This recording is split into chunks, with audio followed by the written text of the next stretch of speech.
right, good morning.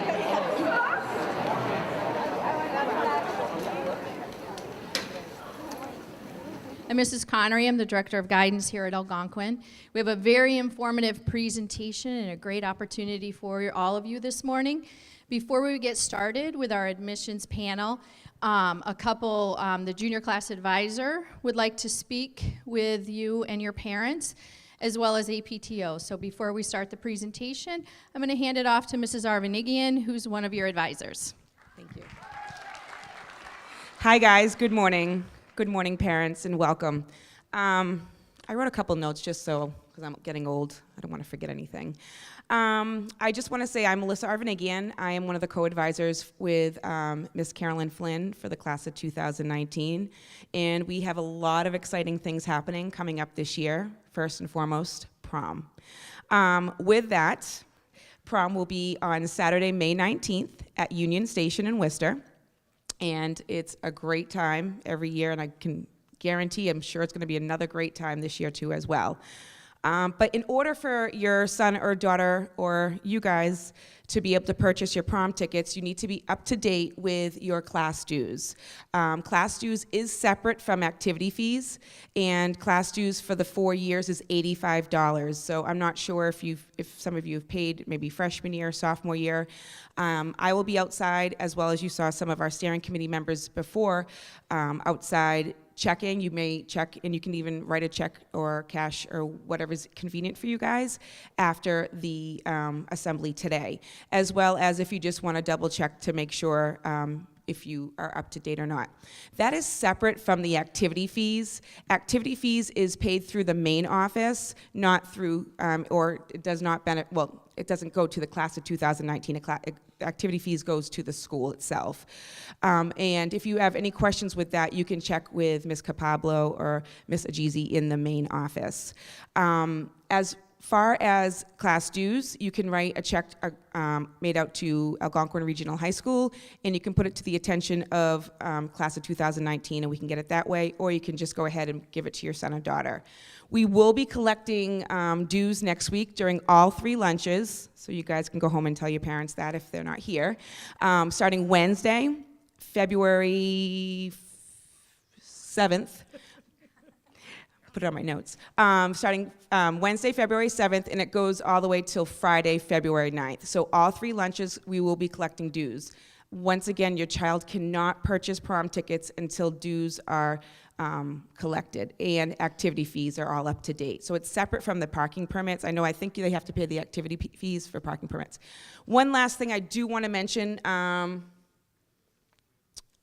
see my notes before I forget. Oh, after school, the after prom. So the class of 2019 has nothing to do with the after prom party and after prom gathering. That is through the APTO, and I think we have a representative here today for the APTO to speak to you guys about that.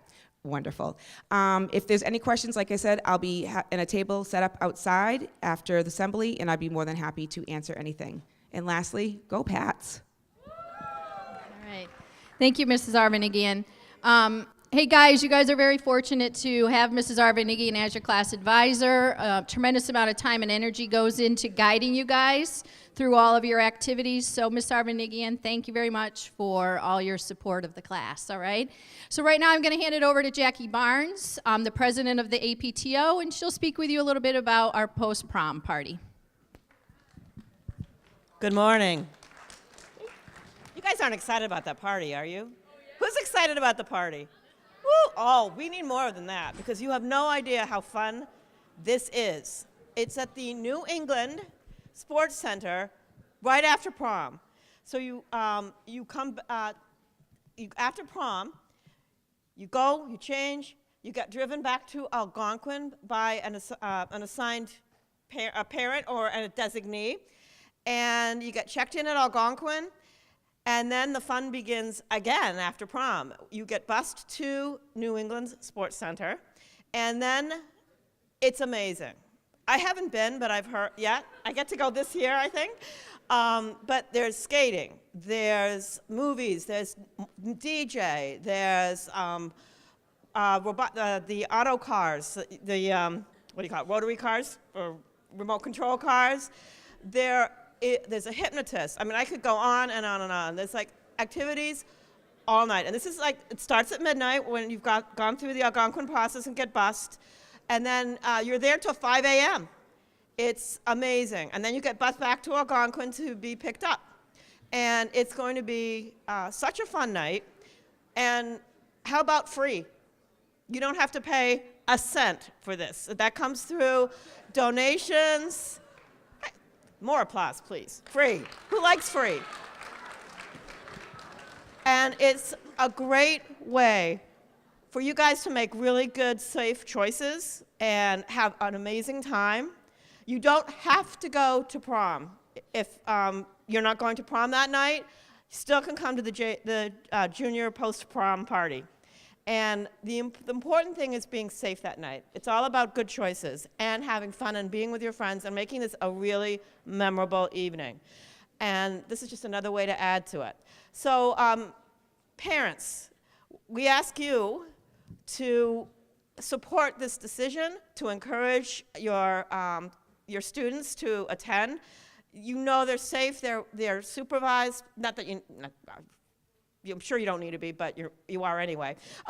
Parents are asked to support this choice. It's great for you. You know what's going on, and you also we ask. This doesn't come inexpensively in order for us to give it offer it free. So we ask for donations. We're going to ask all parents, and if you've got friends in other classes, please encourage them to support this party. And we go out to the community. This is a community event, and it takes a village to make it happen. So you'll hear a lot more information, a lot more details. You will get tickets later, close to May. So keep an eye out, parents, on information that's coming out. There will be a contract to be signed by you and your student, and it's all good. So who's excited now? Come on, guys. Woo! All right. And it is a really fun. Ask people who went before if you know any seniors. And it's last year 350 people went. So just one more thing. Go Pats. All right, thank you, Jackie, and thank you to the APTO for your continued support of our students. All right, guys, we're very fortunate. Let's bring it down. We're very fortunate to have 3 admissions counselors joining us today. We have Dan Couture, we have Danny Ricker, and we have Kate Gerton. Both Dan and Danny have joined us for multiple years. They're here to share their collective wisdom with you around the college admissions process. I need for you to know that they've driven here from Connecticut and New Hampshire to do this. I'm going to ask you to please put your phones away. Be respectful and courtesy of the speakers. No talking when they're talking, okay, guys? All right, at this point, I'm going to turn it over to Mrs. Haberman and Mr. Brosnan, who are going to guide us through this presentation. Thank you, Mrs. Connery. Hey, guys. Hello, my friends up there. Good morning. How's the lights going for you, okay? Yeah. All right. So we've started our process for our juniors in terms of talking about visiting colleges, searching for colleges that might be a good fit for them, finding out what's important to them. Danny, over there, how important is it for students to visit the campus, and does it impact at all the admissions decision? Yeah, absolutely. My name is Danny Richard, Director of Admission at Northern Essex Community College. I always recommend, if it's possible, for a student to visit the campus. And I think that can be done in one of 2 ways. You can always do like the official campus tour or visit. And I think there's value in that because we're going to highlight the things that we feel are really unique or really distinct about our institutions. So I think it's really important to get that perspective. But I always recommend students after the formal tour or visit to kind of go out on their own and see the things that are most important to you if you didn't see that on the tour. I still love going to college campuses, and what I always do is I always want to see the library. I want to go to the bookstore, and in all honesty, if they have a football team, I want to go to the stadium because that's important to me. Is it going to change the admission decision? I can tell you that most of us usually track the number of contacts that a student has. Did I meet the student when I'm visiting the high school? Have they been on campus? Did they go to the open house? Have they been on tour? It's very easy for us to track and find that information. I will tell you that some schools might use this as one small piece of the admission decision, and we often will call that demonstrated interest. No student, I'm not aware of a single instance where a student has been denied because they haven't visited campus. That just doesn't happen. But it can work in your favor in certain instances. So I think a campus visit is essential. Thank you. And what's really nice is that I've got 2 Dans up here, so I don't have to remember their names. I really wanted Kate to be named Danielle, so then it would be a straight Dan across. But Dan, not Danny, Dan, I know you're at Uconn, and what type of opportunities do you offer prospective students who visit your campus in order to help them learn more about the school? Absolutely. My name is Dan Couture. I'm a senior admissions officer at the University of Connecticut. I'm also a graduate of Uconn. We have a bunch of different ways for students to come and visit, and I think how you choose to visit us really depends on both where you are in the process and what kind of interests you have in Uconn. So of course we have the normal tours like Danny was talking about. They're student-led. You get a quick glimpse of campus. We have open houses both in the fall and in the spring for prospective students and then our admitted seniors. And those are great ways to come and see all the different resources we have to offer. It's less structured, so you get to pick and choose what it is you want to do and go where you want to go. And then another opportunity that we have is called Husky for a Day, which is a shadowing program where you come and you're paired up with a current student who ideally is in either the same major as you or in a similar major as what you're interested in. And you go to class, you eat in a dining hall, you visit their dorm room, and when you're there that day, for all anyone knows, you're a Uconn student, right? There isn't a scarlet letter on your shirt that says, I'm a high school kid. So you'll blend in a little bit more. And Uconn has these opportunities, but chances are most schools are going to have similar opportunities like this, and each one gives you a different perspective. So again, it depends on where you're at in the process and how interested you are in that school, what you decide to pursue. Thank you, Dan. So I don't want to leave out Kate there in the middle. We have, living in Massachusetts, we have a lot of colleges right near our school where the kids live, and often kids are like, well, I don't need to go visit a school right down the street from me. From your admissions perspective, how important, if you're living locally, how important is it for a student to visit that campus? Sure. Hi, everybody. My name is Kate Gurton. I'm Associate Director of New England Recruitment for Dickinson College. Visiting a college is really important, especially if you live locally. I think for your perspective, as you are starting your college search, especially just setting foot on a college campus, you get a vibe, right? You get a certain feeling. You start to learn, what do I like, what do I not like about a school? And you are really fortunate to live in an area where there are a lot of schools, and you can start to make those decisions and those choices. Now, I represent a college that is not nearby, and we do not expect necessarily that people have visited campus, but again, I don't want to reiterate too much of what Danny had mentioned, but the interest you have in the college makes sense. And so I'm actually, being the Associate Director for New England Recruitment, I do live here in New England, and I think it's important for you all to realize you all have, at every school you're thinking about, probably has a regional counselor who's going to be working with you throughout the process. So if you can't make it to a school, utilize that person as a resource, and who knows, even if the school's further away, that person may be in your backyard. Thank you. Awesome. All right, Kate, this is going back to you again. As we're meeting with students, we often tell them the transcript is the most important part of the application. Why do colleges consider the student's transcript to be the most important part? Sure. I think understanding you as a student is such an important part of the process.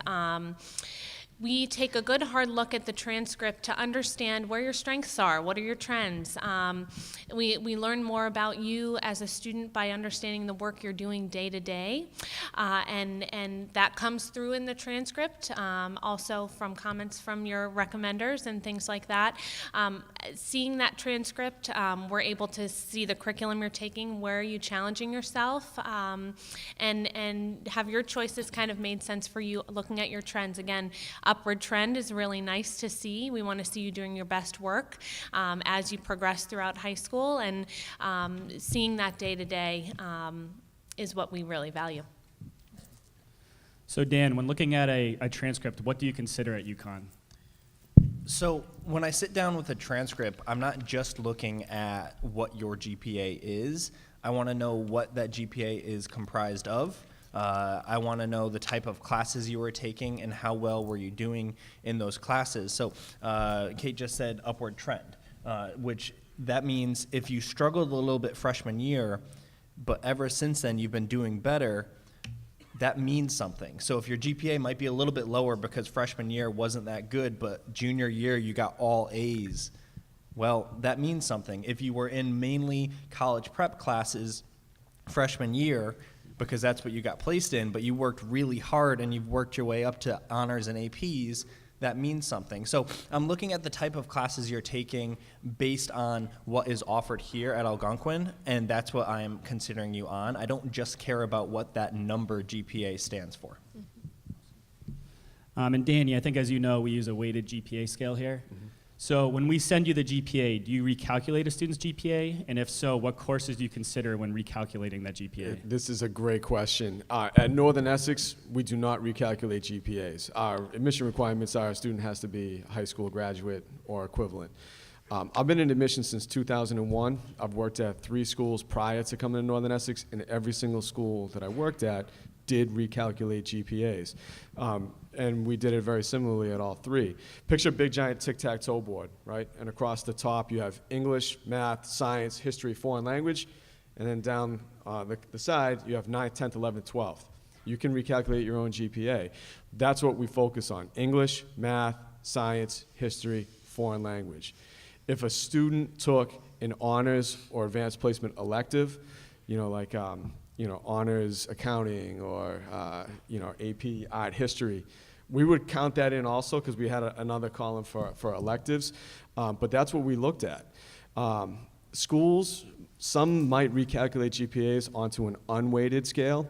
The schools that do that, and I worked at one of those, we reward students for taking the honors and the AP by rating the strength of their curriculum relative to what the high school offers. So we might look at unweighted GPAs, but that's not necessarily the whole story. You get rewarded for the challenge by the rating of the strength of your curriculum. And why do some schools do that? Some schools might have a weighted 4.0 scale, a weighted 7-point scale, unweighted 10-point scales, ABC scales, narrative assessments. I mean, schools will do all these different things, and in order for us to get any type of consistency, we will oftentimes look at unweighted, recalculated GPAs, and then rate the strength of your curriculum. Thank you. Danny, I want to follow up with you on transcripts. We're going to be starting soon talking to our wonderful juniors about selecting their senior year courses. So keeping the idea of transcripts, GPAs, and upward motion, how important is it to maintain that rigorous schedule in senior year and continue to enroll in those core courses? This could be a sticking point. In my opinion, this could be a real sticking point. For a student who maybe came into high school in a college prep curriculum, wonderful, that's awesome. If they're able to increase the challenge and increase the rigor, maybe they're hitting their academic stride in junior year and then certainly senior year, that always looks very, very good. We like to see improvement in GPA. We also like to see an increase in appropriate challenge, all right? Does it look so good if a student is taking all honors and AP classes all the way through and doing well in them, and then senior year they kind of take it off a little bit and drop down courses? They don't fill all those boxes, those 5 core subjects. That doesn't look so good unless there's a reason. Is it a medical reason? Is it a personal reason? Then tell us about that. But senior year is, I think, essential. Everyone, I always heard the rumor that junior year is the most important. Senior year is the last work that you're going to do before you come to us. So I want to see you challenging yourself in an appropriate way, and then if not maintaining, then increasing the challenge. And Kate, if a student's applied to a school and indicated what their senior year courses are, and I'm going to just bring this on a little bit more. Let's say they've gotten accepted to these schools. How important is it, and I wish our seniors were here for this one, how important is it for them to continue staying in those courses? Very important. So we are offering admission based on work that we're seeing.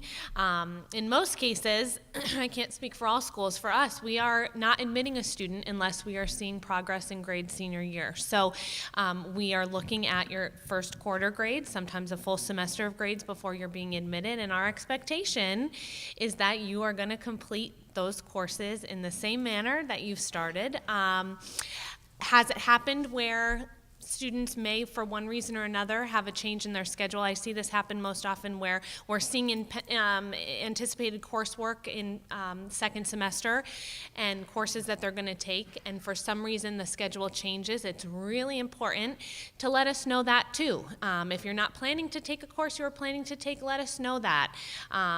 Generally, you know, I'd say we at Dickinson can be pretty flexible with that piece, pending that it's not affecting graduation requirements, but it's important to continue with what you're showing us the progress is throughout senior year.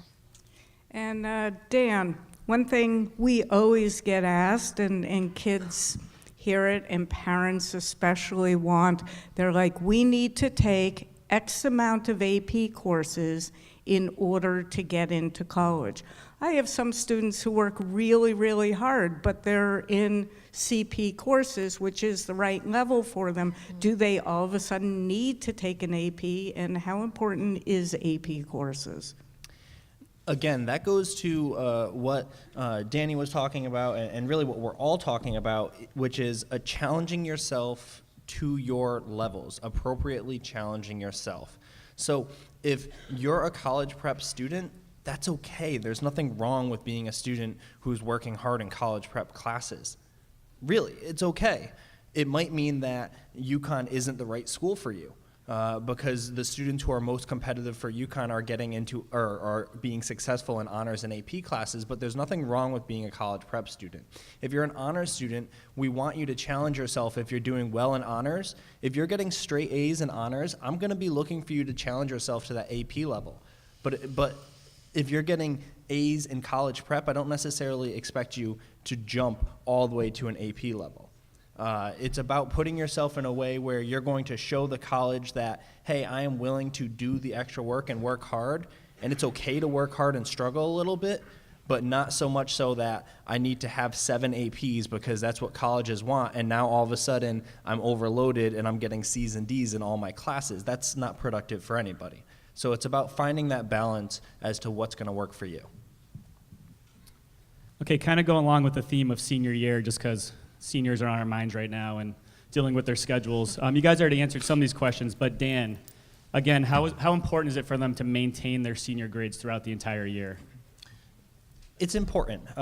When we review your application, we're looking at kind of the picture that we have, and we're expecting you to continue that progress. And I think we're going to touch on it a little bit more, but in your acceptance letter, it does come with the caveat of continued academic success and continued progress, and we're looking for you to keep that work up. And to reiterate what Danny said, this is your last year before college, and especially if you're going to be going, really if you're going to any post-secondary institution, it doesn't matter where you're going, college is going to be harder than high school.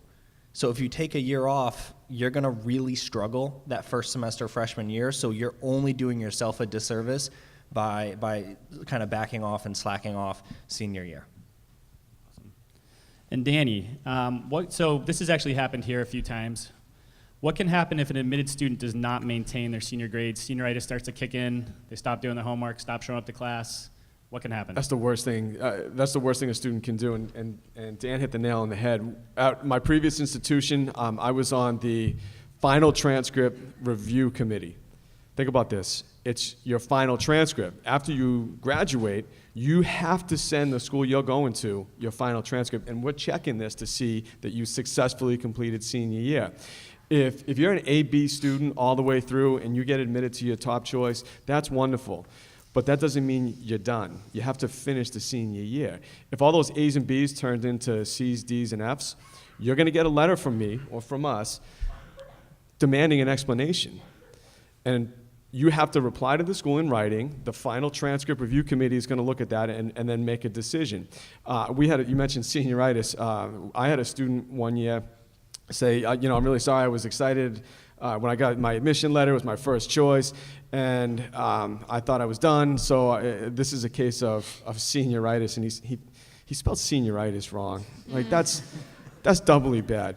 You know what, if you're great, Senioritis, it's not senioritis, it's senioritis.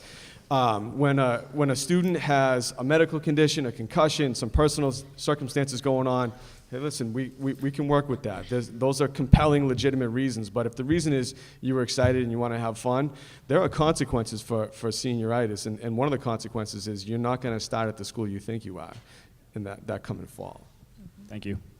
Yeah, and for those of you who want to see an official letter, you can come down to my office. I have a copy of one where one of our students was not admitted after being admitted. So it does happen. And just one extra point, I'm sorry, there's a reason for that. It's not that we're being mean-spirited. It's all the data that we have, all the evidence that we know shows that when a student tanks their senior year, they develop bad habits, they get out of their study routine, they don't remember what they need to do personally to be successful.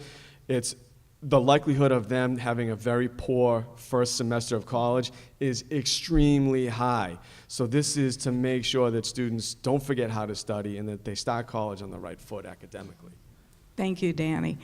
So now we're going to go on to my least favorite subject of college admissions, and that's the evil empires of standardized testing. And I put College Board and ACT right up there along with the dark side because they are evil. They say they're nonprofit. They make a lot of money. Okay, I'll get off my soapbox. But, many of our students are beginning to participate in test prep, planning for SATs, ACTs, and it obviously creates a lot of anxiety. Dan, are standardized test scores an important factor in evaluating candidates? At Uconn, yes. And it does depend a little bit on the school how much weight gets put on standardized tests. Last year, Uconn got over 36,000 applications for a freshman class size that was only 3,600 seats.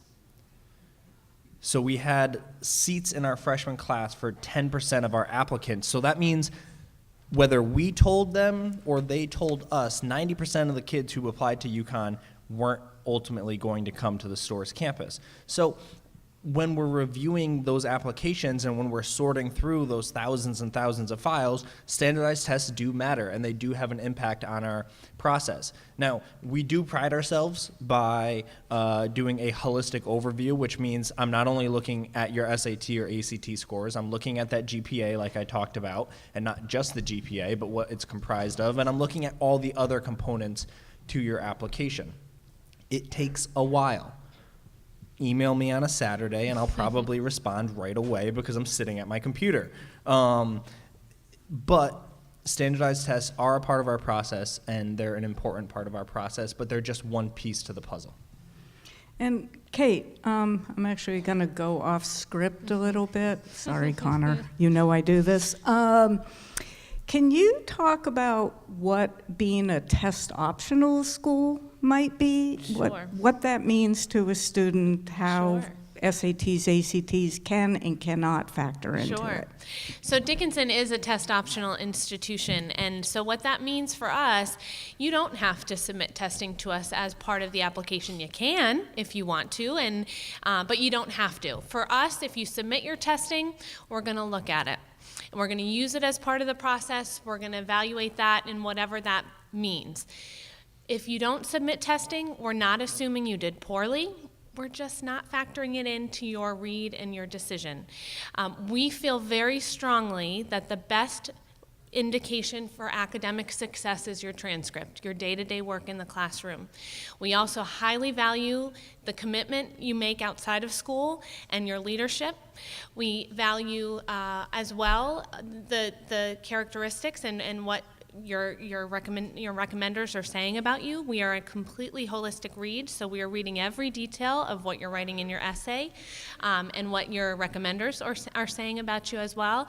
And we also highly value interest level and fit in the process. And so for us, we are taking a look at so many different factors, and if you submit testing and you do well, that's only going to help you, and potentially for many of our, we have 2 levels of merit scholarship that we offer to students who submit testing.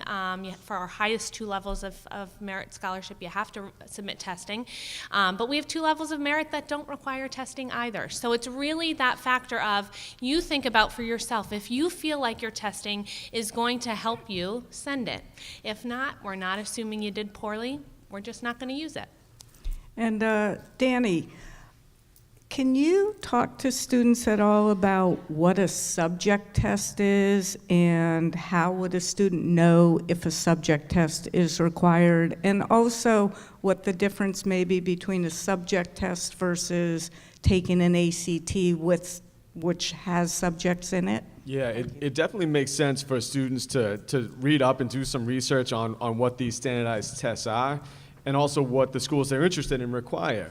I have not worked at an institution that has required subject tests, and they're just what they sound like, what you think they might be. The SAT offers tests in specific areas, biology. I think there's a calculus one. Some schools and some majors at some schools may require a student to take either the SAT or the ACT, and in addition, a couple, 1, 2, maybe 3 of these subject tests. If a school does not require them, that's not going to be held against you. It's kind of like being test optional. But I think it's important to note that the SAT and the ACT are very different tests. We use them interchangeably, and it's kind of like a universally accepted conversion scale. So, you know, a 26 ACT is equivalent to roughly this on the SAT. Most institutions use that pretty regularly. We don't have a preference. We find that the ACT is probably slightly more common in the Midwest than it is on the coasts, and that might be because the ACT company is based out of Des Moines, Iowa, so it's kind of like a known entity. But for us, we use them interchangeably. I will say that the questions that are asked, the material that's covered, is very different on the SAT than it is the ACT. Some students just feel more comfortable taking one over the other, so do your homework, find out which one resonates with you, and if your school requires that, go ahead and take the one that you prefer. So another part of the application process is reporting their resume or their extracurricular activities. And we get a lot of questions about whether it's good to be involved in a few activities that you're really passionate about, or if it's better to be involved in a whole bunch of activities and it shows well-roundedness. So Danny, how important are extracurricular activities in the admissions decision? At most schools, I would say not exclusively, but particularly some of the smaller institutions, the extracurriculars are very important. And from my perspective, and please, you know, chime in if you disagree, quality is much more important than quantity, all right? And by quality, I'm not necessarily talking about how strong you are in these particular activities. I just want to know what you're passionate about. What have you dedicated yourself to? We all hear this. There's that stereotype or that myth, I'm going to call it a myth out there, that you have to be well-rounded, right? And then what we often see is all of a sudden a student goes freshman year, sophomore year, junior year, doing like 1, 2, maybe 3 things pretty consistently all the way through. And then all of a sudden senior year, it's, oh my God, I need to fill out my resume. So I'm going to start to do volunteer work, and I'm going to do something artistic, and I'm going to do this, and I'm going to do that. And it's one of the few times in my life where I say I might be cynical and say, yeah, I wonder if the student is really interested in these things or if they're just trying to pad the resume. We see through that stuff pretty quickly. But what's impressive is when a student does 2 or 3 things consistently, they take on leadership roles their junior year, senior year. Now, I am not encouraging students to not try new things. I just want you to try new things because you're interested in them and because you want to do that, not just because you think it's going to impress somebody that's up here on the table. So, yep, small schools look at that because we want to know what kind of contributions you're going to bring to our community, what are you going to take advantage of. Somebody that did things all the way through high school, there's a pretty good chance you might continue that in college. You may not, and that's fine, but at least you're bringing that experience with you. So for us, it's not the volume. It's not doing things senior year. It's what are you really dedicated yourself to and what do you love? Thank you. Kate, we also have a lot of students that either choose to work or have to work. How do you view part-time work? Sure. I would say in the same exact way, really. I mean, when we're talking about sustained commitment to something and potential leadership, you can find all of that within a job as well. I absolutely, if I'm seeing that a student has held a part-time job consistently throughout their time in high school, or maybe it's even on the breaks during the summers, or that means something to us because you are showing that you're making a commitment to something and following through.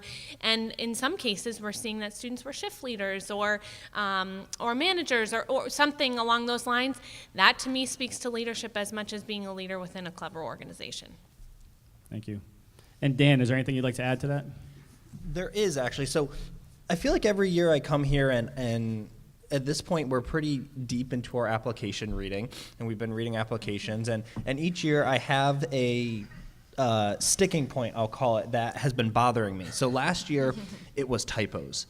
It was like the year of typos where students just had, really good students had so many typos throughout their applications, and it was driving me nuts. This year, it's activities.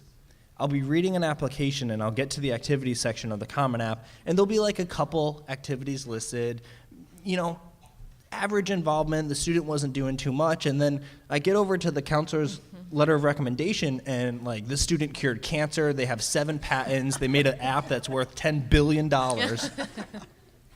But I read the student's application and that's nowhere to be found. So either the student doesn't want me to know, the student was careless and wasn't taking the time to fill it out, or they just literally didn't finish their application before hitting submit.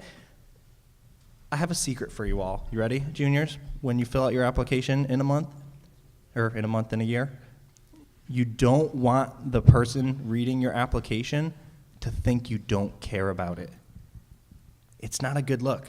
So that's what I have found this year, where I have come across so many applications where the students weren't filling out their resume to reflect what they were involved in, and I know that because I was reading about other things they were involved in other places in their activities or in their application. So that is my soapbox moment for this year, though typos too don't have those either. Thanks. Dan, you actually touched on recommendations, which was going to be my next lead-in. Speaking of resumes and things like that, we will be working with you guys later on this year on building resumes, and in May we'll be talking about the whole recommendation process, because these guys don't know what I'm talking about right now.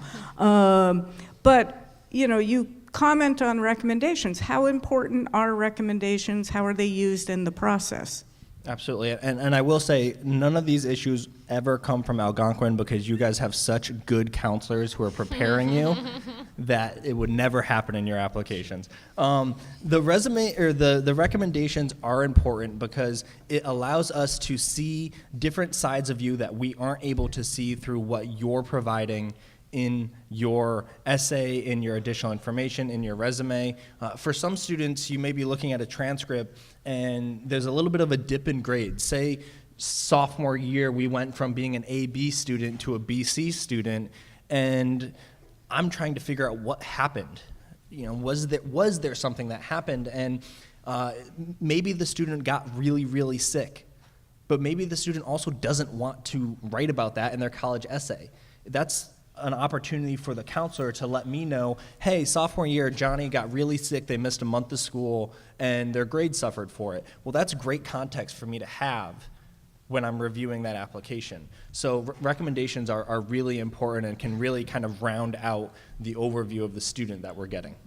And following up on that, my other Danny, we often get a lot of questions about, well, how many recommendations do I need? 5. I've got my coach, I've got my employer, I have all my favorite teachers from freshman year. How many recommendations do colleges really want? What's important in that process? More is not always better. More is not always better. Sometimes I want to do like a study. I want to see if there's a relationship between GPA and the number of recommendations that we get. And sometimes I wonder if the lower the GPA, their student feels a greater need to pile on the recommendations. Listen, most schools will require 2, one from a counselor and one from a teacher, an academic teacher, English, math, science, history, foreign language.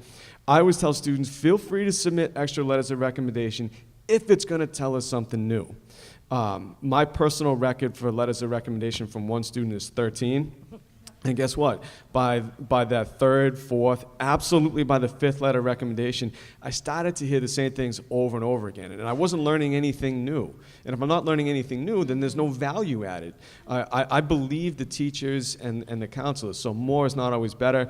I spoke with a colleague who works at a very well-known Midwestern institution with a great football program located in northern Indiana. They had, go Irish. They had an admission counselor receive, I think it was 83 or 84 letters of recommendation, and it was from pastors and priests and teachers and coaches and alumni and everything. And it's like, you know what? We're going to read every single word of every single letter that we receive. That's our job. That's why we work nights and weekends throughout this very busy time of year. And it's a labor of love, and that's not a complaint at all. But by the 4th, 5th one, it's very rare that I'm learning anything new. So in our May workshop, we're going to be talking to students about the college essay. In the past, we found that students are often concerned about finding like the perfect topic. You guys obviously read tons of essays. So Kate, what makes a good college essay in your eyes? Oh my goodness.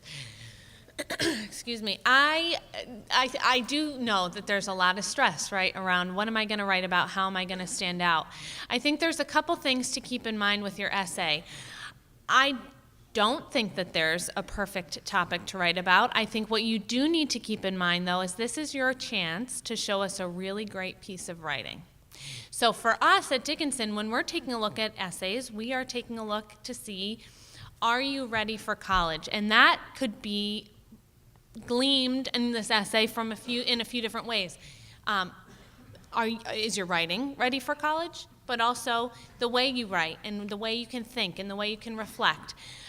That all shows maturity and things as well. So I think choosing a topic that's meaningful to you, that allows us to get to know you. We want to learn more about you as well in this piece of writing. One thing I always say is I feel like the first line of your college essay should be something that captures us. We read so many college essays, and I feel like the most memorable essays that I read are the ones where within the first or second sentence, I'm captured. So think about that. Think about how you can write your essay and capture us in that one first or second sentence. Additionally to that, that's one piece, right? Your Common App essay or your personal essay that you're writing for colleges. There's other pieces of writing throughout your application, and as important as that piece of writing is, and seeing that your writing skill, there's also usually, sometimes, not always, a supplemental essay question that a school will ask. Why are you considering applying to that institution? That piece of writing, speaking from my institution, is just as important if you're choosing to submit it as any other piece of writing. We want to understand why you're looking at us. And I would encourage you with those supplemental essays, be as specific as possible with each institution. Speaking from a liberal arts college perspective, so many liberal arts colleges can look similar on the surface, and there are many supplements that I read that could really insert any small liberal arts college into the essay. And that, we can read right through those types of things as well. We want to see that you're putting effort into that. We want to understand what your interests are and where we're going to see nice fit and where you see nice fit with our institution. Then there's also additional information that you can share in your application, and we encourage you to do so. Again, understanding more about your background, if there is any sort of issues along the way that you want us to know about. But again, it's a piece of writing. So please make sure, just as much as that personal statement, that essay that you're writing is well written and proofread, please make sure all pieces of writing are. So those are just a few tips from me. So Dan, what are your thoughts on the essay? Do you think there's a perfect essay topic? I think the perfect essay topic is whatever you want to write about. There isn't a single golden ticket to get you into college as it relates to essay topics. And when you're writing to a college, chances are the person reading that has read a lot of college essays. Between the three of us, I just counted in my head, I think we have over 30 years of admissions experience reading essays. I've read over 10,000 college applications at my time at Uconn. Danny has worked in college admissions since I was in elementary school. I'm a lot older than I look. And so he's probably read a lot too. So it's not about finding that perfect topic. One example that I like to give is a lot of times sports and the sports games get a bad reputation for college essays. But if you're an athlete and that's who you are and that's what you've done and that's how you define yourself, write about sports. Write about the soccer game. Write about the basketball game. It's not what you write about, it's how you write it. And I'm kind of reiterating what Kate just said, but it's less the topic and more the content. You can write a really captivating essay about a soccer game, but you can also write a really generic essay about a soccer game that could apply to any high school kid who has ever played soccer. So it's how you do it. Awesome. So Danny, just real briefly, can you describe the best essay you've read and the worst? The best and the worst. Yeah, I absolutely can do that. I was, as an undergraduate, I was a political science major, and I, to this day, have, I think, a very strong political identification. I remember at a previous institution reading an essay about a student who wanted to major in political science, wrote his essay about all these different campaigns that he worked on and work that he's done, and I could tell by looking at the candidates who he volunteered for that this guy and I are not going to see eye to eye on a single thing. And he was academically kind of like a borderline student, but that essay, that passion, oh man, that was awesome. So when I was presenting his application in committee, which is all the admission staff, I advocated like hell for this kid because he was going to come to my campus and really mix it up. Now, the fact that I disagreed with him on just about every major issue was not the point. I liked the fact that he wasn't trying to just get in good graces and write what he thought I wanted to hear. Like, he was being himself, and I want that on my campus. I've read essays. I read applications from Long Island, New York in the fall and winter of 2001, 2002. And when I tell you that I was reduced to tears most nights because of the death of parents after 9/11, I tell you that is absolutely true. I've had essays where I've been cracking up laughing because the story that they told is hysterical. I've been inspired. And also there have been some that you read and they're less memorable. The big one, the big kind of topic is when students write about a relative, somebody who's had a profound impact on you and why. The most important part of that essay, who's had the most profound impact on you and why, is the why part. So a lot of times we'll read an essay and it'll be about a relative, and this person had this incredible life and overcame all these things, became very successful, and then I'll get to the end of the essay and I'll say, this was an incredibly well-written essay. I wish this kid's grandmother was coming to my college, and I don't want to read somebody else's biography. I want to read your biography, and I think that's the key point. Thank you. Our students are just, as we know, beginning this process, so they haven't even yet really been introduced to certain lingo. When we first did our first workshops, Next Monday, we'll be doing our second one with you guys. You know, we say, don't worry about deadline dates, don't worry about early decision, regular decision, early action. We'll talk with you guys later on about that, but given that we have you three here, I do want to touch on these three things. Actually, there's a lot now. There's early decision, early action, regular decision, rolling, priority. I mean, so many different lingos. So, Dan, maybe instead of listening to me, they're tired of listening to me, can you explain the difference between ED, EA, RD, regular decision, priority, rolling? You go for it. So my recommendation to you, as you're starting your college search and figuring out where you want to go, open up Microsoft Excel and create a document for you to stay organized, because there are so many different processes and every college does it different. At Uconn, we only have a single deadline, January 15th, and everybody finds out at the same relative time, which is March 1st. So everybody finds out in about a month. However, there's early decision, and early decision is, I know I want to go to Tufts University, and I'm going to apply to Tufts University as an early decision student, and if I get into Tufts University as an ED student, I have to go there. It's a binding commitment.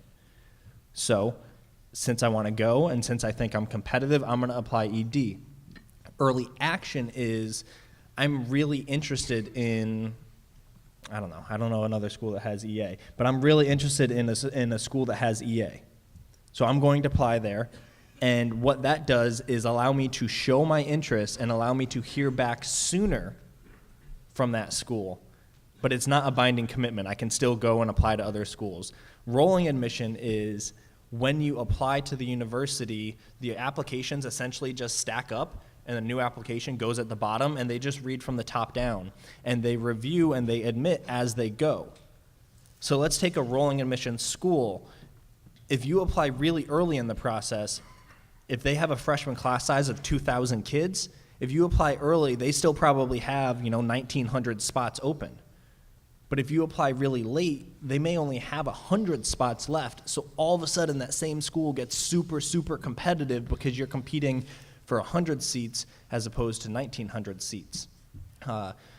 Going back to what I was talking about earlier with the college visits, how you apply to a school depends on where your interest in that school lies. And following up on that, for Danny, so, and I know when you were at UNH, they have early action. Early action right now, to me, for a lot of kids, seems to be that regular decision. For most of them, boom, I'm gonna get out 10 early action, meaning that you get out your applications early, you bring it back. But what would you consider, what would a candidate be for an early action kind of school? The most important thing is for a student who academically has been consistent. If you've been the same type of student all throughout high school, you've taken similar curriculum, your academic performance is similar, early action is great. It may not be the best fit. Some of those academic late bloomers, like freshman year, sophomore year, weren't that great, but junior year is pretty good, and then senior year, you're off to a great start. I'm gonna encourage that student, at least at the schools I've worked at, Providence, UNH, St. A's, wait until regular decision, because that's gonna ensure that I'm gonna see more of your senior year grades, not just the first quarter, but the first 2 quarters. I've never made any assumptions about a student's level of interest. It's not fair to assume that because they applied early, they're more interested. It's different with early decision, because I'm committing to that school. I only get one of those. That's a different story, but I don't assume because a student applied early that they're any more interested than the students that applied regular decision. Thank you. And Kate, based on your past experience, does a student have a better chance of being admitted if they go early action or early decision? How do students kind of figure that piece out? Sure. I'll touch on the early decision piece first. So we are an institution that that has an early decision 1 deadline and also an early decision 2 deadline. So 2 different opportunities for students to raise their hand and say, you are my first choice school and I'm committing if you accept me. Our early decision pool, yes, there's a higher chance of being admitted if you apply early decision. Now that being said, I would never encourage somebody to apply early decision somewhere unless you were 100% sure that that's the school you want to go to. I meet lots of students throughout the fall, and so many of them I think, oh my goodness, wow, we are an excellent fit. If they had visited campus, I would encourage early decision, but I would never encourage early decision to somebody who hasn't visited, just like I would hope that if you're admitted to a college, that you have the chance to visit whatever school that you're planning to enroll in. I think seeing the campus and being there and having a sense for it is so different than just meeting with somebody and seeing pictures of the campus and all of those pieces. So early decision, you gotta know this is the right place for you. And I think if you are somebody who makes that decision and feels ready to apply early decision somewhere, that's great. For us, it's a much smaller pool that students are evaluated against, much smaller than our early action pools and regular decision pools. We roll out early decision 1 decisions very early. Early action has become a much larger application pool. Every year becomes larger. I do think that early action used to also show a strong level of interest, and I think for a lot of students it still does, but I'm not sure that interest plays as big of a role in early action as it used to, or absolutely as it does in early decision.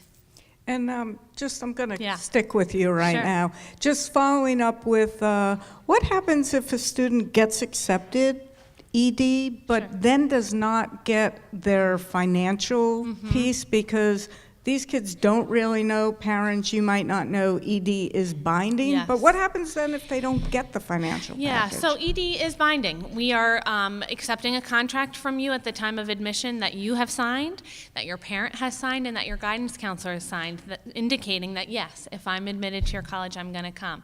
Now, of course, financial aid is a big piece of things. And for us, we are an institution that meets demonstrated need. So we would, you would apply for financial aid. Our financial aid deadlines are the same as our admissions deadlines. So we are need aware in our process. But that being said, you should have a sense of, having filled out the FAFSA and we require the CSS profile, probably of where you may fall in relation to need, and understanding that we meet demonstrated need, kind of what that may look like. So for us, it's certainly, there might be a couple students every year where something just didn't line up right, and the family realizes, oh my goodness, this is not going to work. But for the most part, our students have a pretty good sense going into early decision, and because we do meet demonstrated need, that doesn't tend to be an issue. Thank you. So a lot of our students are currently undecided on a major, but we do have some that are pretty set in stone right now what they want to do. So Dan, if a student declares a major but doesn't meet the admission requirements for that specific major, will you offer them admission within another major?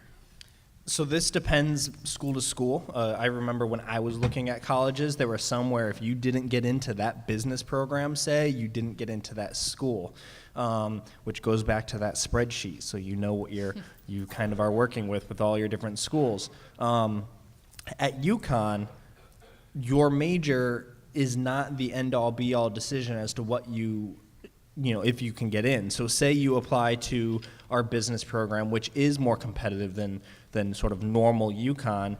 If we can't admit you to our business school, but you're still admissible to Uconn, we're going to offer you either your second choice major or a place in our undecided program on campus, at which point you would have the opportunity to come to Uconn and reapply to that business school once you get there.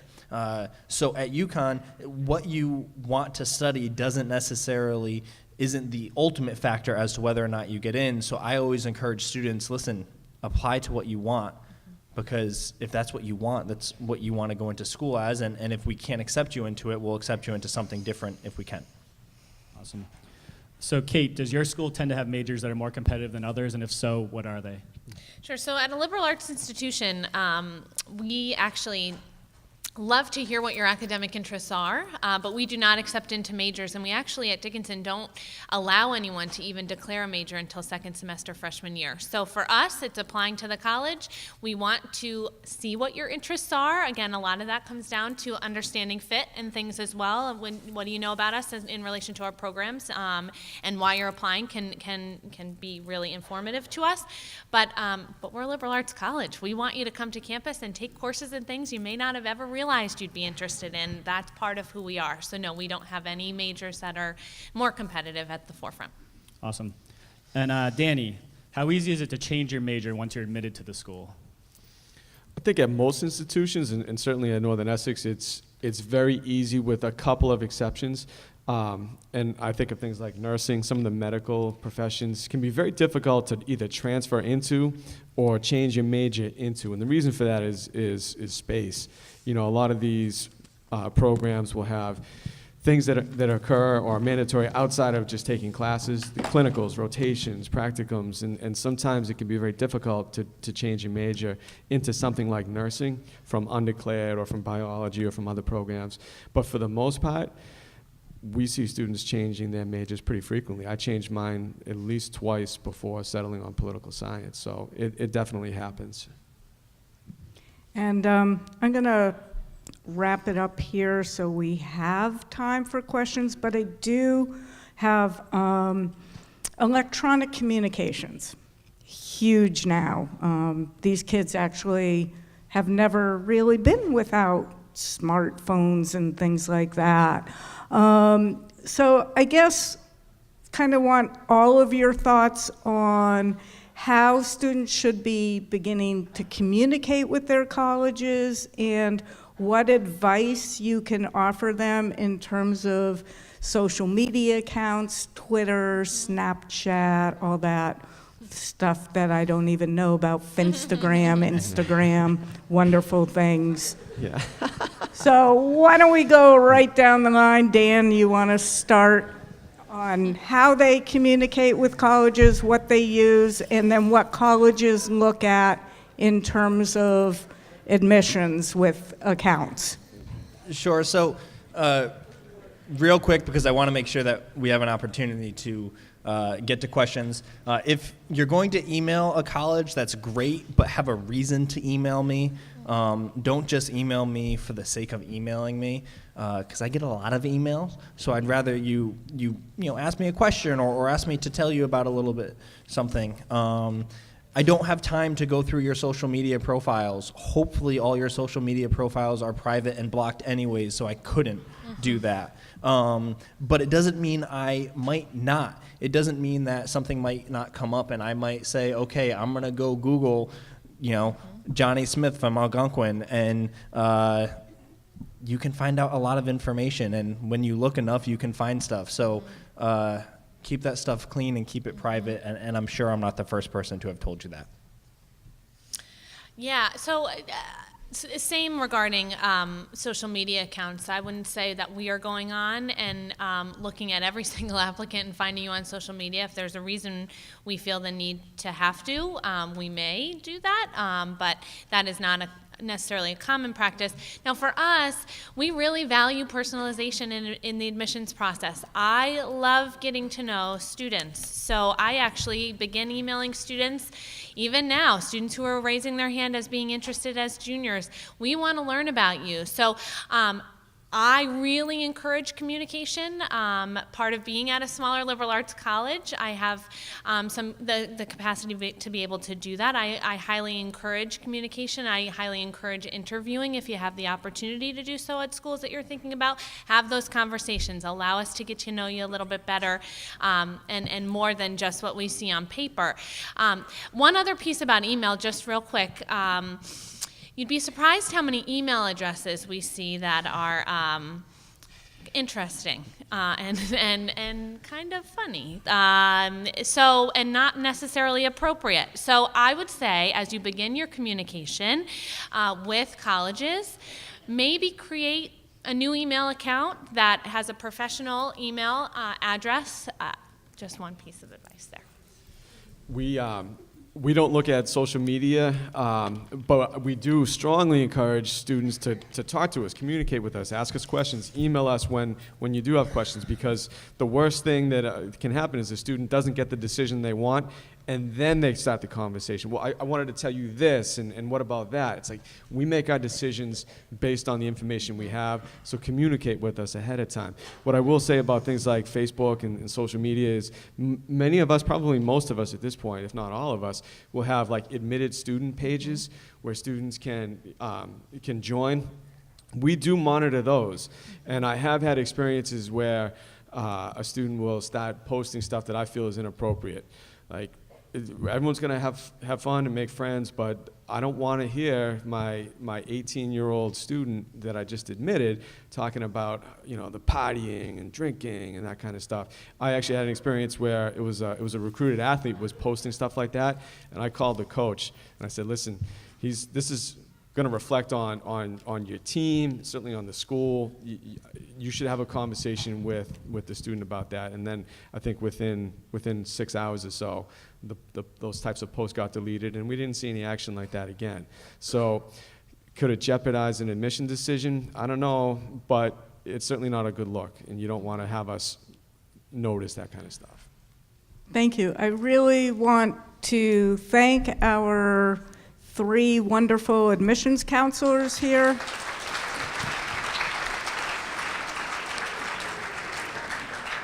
And we have a little bit of time for questions, so if you have a relevant question that any of these admissions counselors can answer, just raise your hand. Mr. Brosnan and I will.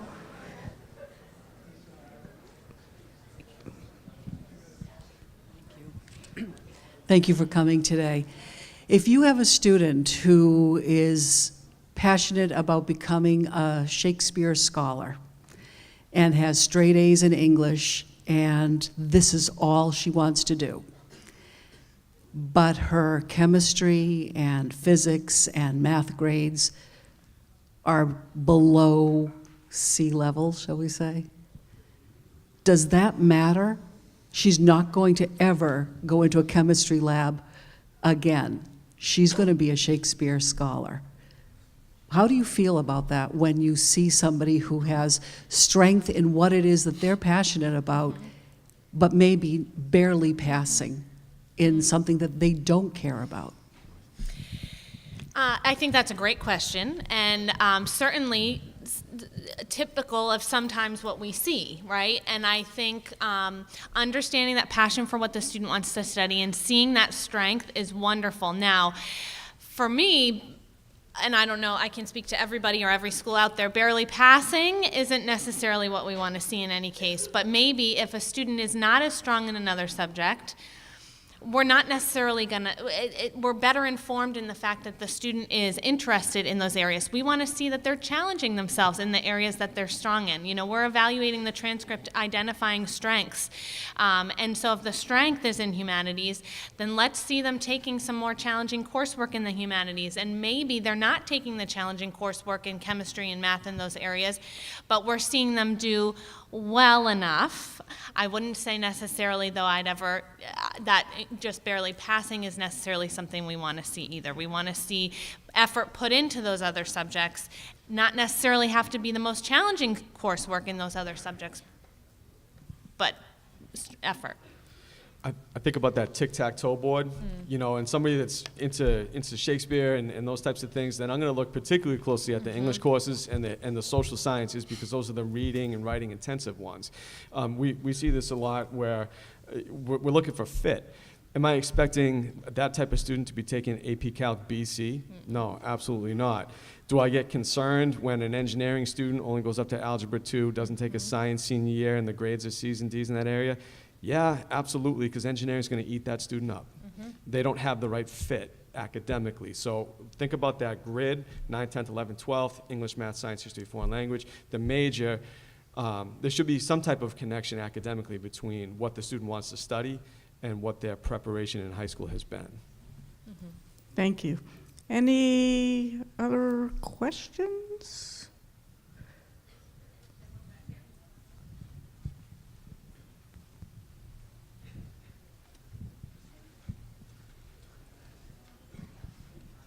Hi. How does a student like being in an internship program impact his application? Being in an internship, especially at the high school level, is an awesome way for you to show a college that not only do you have this area of interest, but you took the time and effort to go and pursue it. It's going to tell us that when you come to our campus, you're going to be actively seeking out the resources that we offer to help you with job placement, to help you get experience, and it's going to tell us that, you know, you're going to be a productive member of our campus community. That's what your resume says. That's what we're looking at. When I'm reading a resume, I want to know, okay, what have you been doing in high school and how might you come to Storrs, Connecticut, which if you've been to Storrs, Connecticut, we're not in a big city. We are our own little city. So how are you going to come to campus and get involved and become engaged in our community? Because if you're engaged in our community, you're going to do better in school, and that's going to lead to better opportunities when you graduate. And an internship, especially at the high school level, is a great way to kind of start that process. You don't have to love your internship for it to be valuable or successful either. You know, if you go through your internship and you determine that, you know what, I had an idea about this field, this major, this is something I thought I wanted to do, and after this internship experience, and now I'm not quite so sure, you can still talk about that and still tell us about that, and that doesn't mean it's not valuable. That was very helpful, and it saved you a lot of time, potentially a lot of money, by not pursuing that intended major that you thought you would love. I'd actually just like to follow up on that question because that was a great question. We, as counselors, a lot of times around this year, have a lot of applications out to summer college programs, leadership academies. How does a college look at that kind of summer experience? Does that help a kid get into a certain college? And what are your thoughts about that?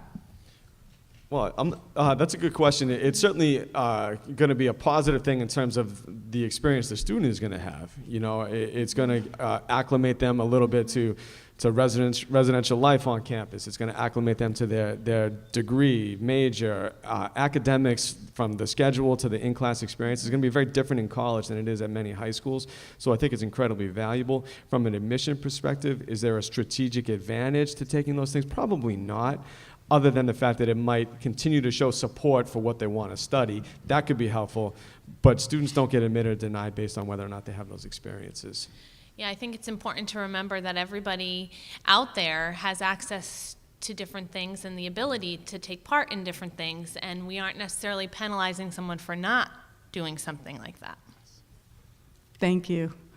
We're getting close to the bell ringing, so again, I want to thank the three of you for getting up so early.